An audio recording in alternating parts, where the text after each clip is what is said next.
Assalamualaikum, salam sehat, salam bahagia, dan semangat belajar untuk kita semua. Kami dari kelompok 13 akan menyampaikan materi mengenai teks cerita sejarah. Yuk simak videonya sampai akhir ya. Yang pertama, kita mulai dari pengertian teks cerita sejarah. Teks cerita sejarah adalah penggambaran peristiwa masa lampau dengan gaya bercerita yang menarik, mengandung fakta sejarah, dan mempertimbangkan sudut pandang penulis. Yang berikutnya, kita lanjut ke ciri-ciri teks cerita sejarah. Yang pertama, penulisan naratif. Teks cerita sejarah itu ditulis dalam bentuk naratif dengan kronologi peristiwa yang jelas. Yang kedua, fokus pada fakta. Teks cerita sejarah berdasarkan pada penelitian yang akurat dan menggunakan fakta historis. Yang ketiga, penekanan pada emosi dan latar belakang. Teks cerita sejarah menggambarkan emosi karakter dan latar belakang budaya yang mempengaruhi peristiwa. Berikut ada struktur teks cerita sejarah. Yang pertama ada orientasi. Orientasi yaitu tahapan atau struktur paling pertama disampaikan dalam pembuatan teks cerita sejarah. Yang kedua ada urutan peristiwa. Pada urutan struktur ini berisikan tahapan urutan peristiwa yang berdasarkan dengan sumber seperti rekaman peristiwa yang berurutan dari waktu pertama terjadinya peristiwa sejarah tersebut. Yang ketiga ada reorientasi. Reorientasi merupakan tahapan yang berisikan pendapat atau pilihan yang sifatnya pribadi dari penulis. Biasanya bersifat komentar terhadap sejarah yang sudah ditulis.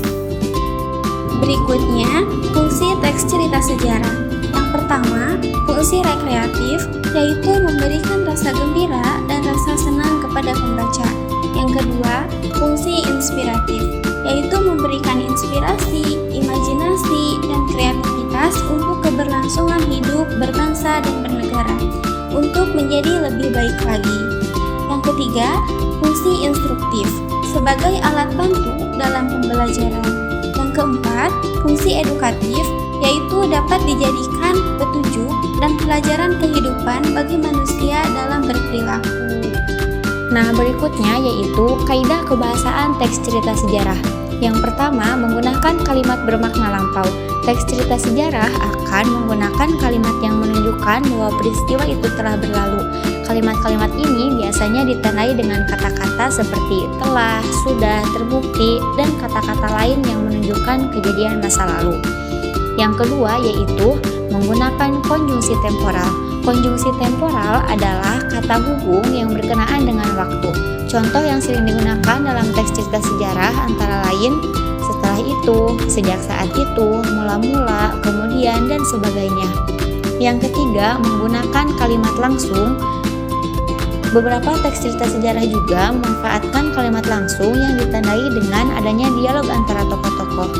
Yang keempat yaitu menggunakan kalimat tak langsung.